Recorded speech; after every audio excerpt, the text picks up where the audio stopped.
वक्रतुंड महाकाय सूर्यकोटि संप्रभ निर्विघ्न कुरु मयि देव सर्वकार्येषु सर्वदा। जय श्री गणेश। गौरी पुत्र गणेश की जय। आप सभी को चैत्र संकष्टी चतुर्थी की हार्दिक शुभकामनाएं। आज है चैत्र संकष्टी चतुर्थी। आज सुनेंगे संकष्टी चतुर्थी व्रत कथा और ये भी जानेंगे कि आज चंद्र उदय का समय क्या होगा।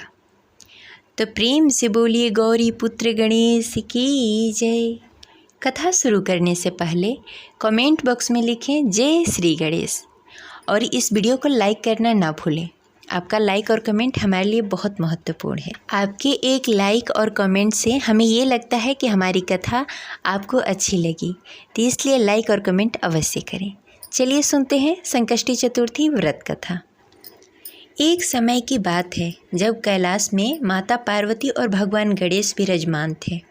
तब 12 मास की गणेश चतुर्थी का प्रसंग चल पड़ा। माता पार्वती ने पूछा, हे पुत्र, चैत्र कृष्ण पक्ष चतुर्थी को गणेश जी की पूजा कैसे करनी चाहिए? चैत्र मास के गणपति देवता का क्या नाम है? उनके पूजन आदि का क्या विधान है? सो आप मुझसे कहिए। गणेश जी ने कहा कि हे माता, चैत्र कृष्ण पक्ष चतुर्थी के दिन विकट नामक गणेश जी की पूजा करनी चाहिए। दिन भर व्रत रखकर रात्रि में 1600 उपचार पूजन करना चाहिए। ब्राह्मण भोजन के अनंतर स्वयं व्रती को इस दिन पंचगव्य पान करके रखना चाहिए। यह व्रत संकट नाशक है। इसके स्मरण मात्र से ही मनुष्य को सिद्धि मिलती है। अब माता, मैं आपको इस व्रत से जुड़ी एक कथा सुनाता हूँ। आप ध्यानपूर्वक सुनिए। सतयुग में मकरध्वज नामक एक राजा राज्य करते थे। वे परम प्रतापी और प्रजापालक थे। उनके राज्य में सभी लोग सुखी और समृद्धि जीवन व्यतीत करते थे। सभी वर्ण के लोग अपने धर्म और पूर्ण निष्ठा से पालन किया करते थे। प्रजा निरोग और स्वस्थ जीवन व्यतीत करती थी। प्रजा में चोर डाकू आदि का कोई भय नहीं था। नगर में रहने वाले सभी लोग उदार, दानी, धार्मिक, बुद्धिमान और सुंदर थे। इतना सुंदर राज्य होने के पश्चात भी राजा पुत्र सुख से वंचित थे। पुत्र यत्न की प्राप्ति हेतु उन्होंने कई यत्न किए। अंततः महर्षि ज्ञानवल्लभ की कृपा से उन्हें पुत्र धन की प्राप्ति हुई। पुत्र रत्न की प्राप्ति होने पर राजा की खुशी का कोई ठिकाना न रहा। अब वो अपने राज्य का संपूर्ण कार्यभार अपने मंत्री धर्मपाल को सौंपकर विभिन्न प्रकार के खेल खिलौने और अपने राजकुमार के साथ खेलने लगे और पालन पोषण करने लगे। यहाँ राज्य का शासन अपने हाथों में आ जाने से मंत्री धर्मपाल धन्य धन से संपन्न हो गए। मंत्री महोदय को एक से बढ़कर एक पुत्रों की प्राप्ति हुई। सभी पुत्रों का विधि विधान से पूरे हर्षोल्लास के साथ विवाह संपन्न किया गया। अब सभी मातृपुत्र धन का उपभोग बड़े ही जतन से करने लगे। परिवार के सभी सदस्यों में सबसे छोटे पुत्र की पुत्रवधू बहुत ही धर्मपरायण थी। वो भगवान गणेश की परम भक्त थी। चैत्र मास के कृष्ण पक्ष की चतुर्थी तिथि आने पर उसने भगवान गणेश की पूर्ण श्रद्धा से आराधना और पूजा की और उनका व्रत अनुष्ठान भी किया। पूजन और व्रत से विचलित होकर सास अपनी पुत्र वधू से कहने लगी, अरे, क्या तंत्र मंत्र द्वारा मेरे पुत्र को अपने वश में करने का उपाय कर रही है? अपनी सास द्वारा बार बार निषेध किए जाने पर भी अपनी पुत्र वधू में कोई बदलाव आता न देखकर सास पुनः बोली, अरे दुष्टा, मेरी बार बार कहने पर भी तू मेरी बात को अनदेखा कर रही है।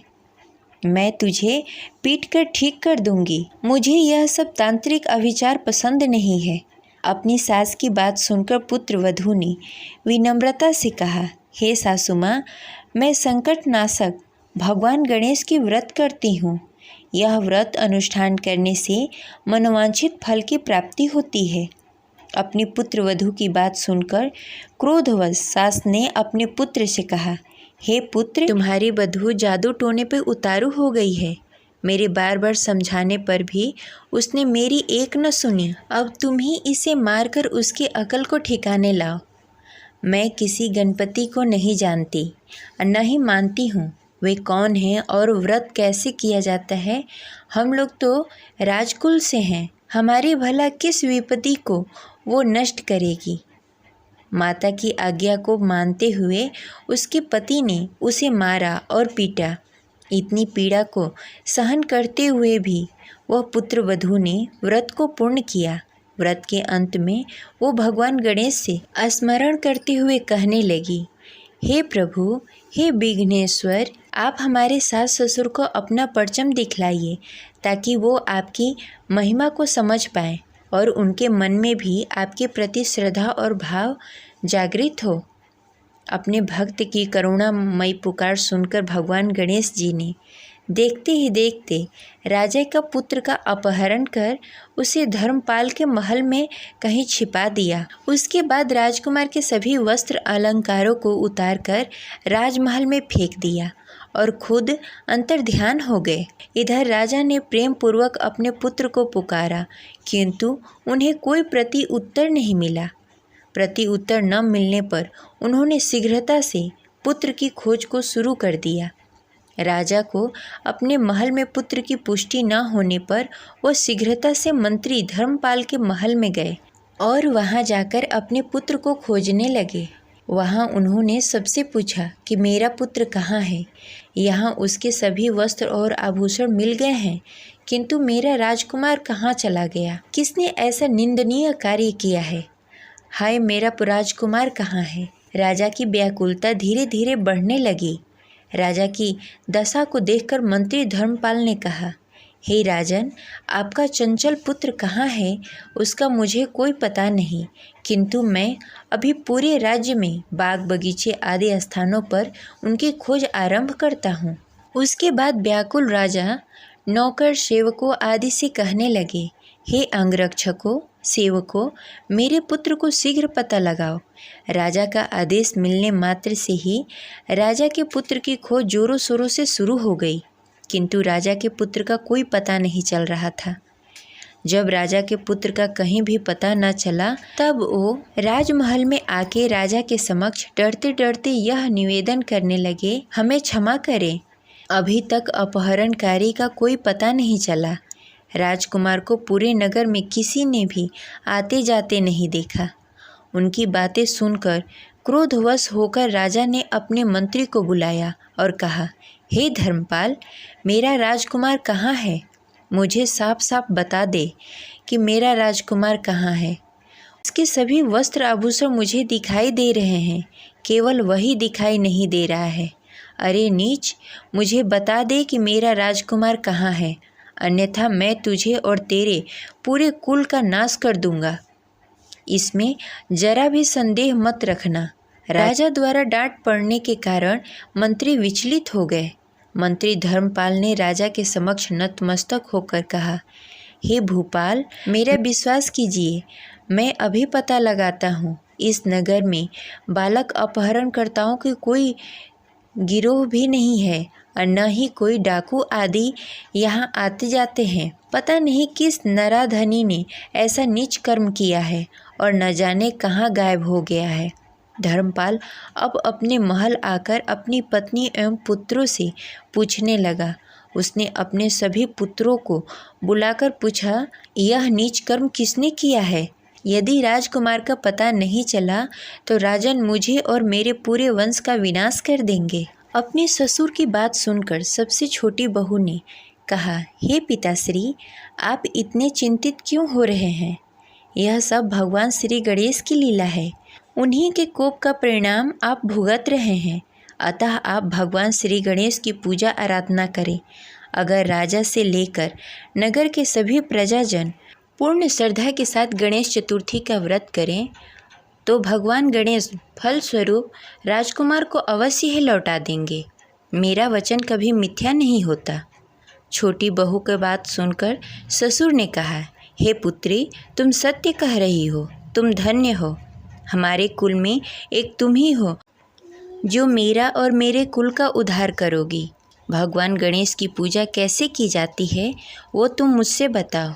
हे सुलक्षिनी, मैं मंद बुद्धि होने के कारण भगवान गणेश के व्रत और पूजा के बारे में नहीं जानता। हे कल्याणी, हम लोगों से जो भी अपराध हुआ हो उसे क्षमा कर दो और राजकुमार का पता लगा दो।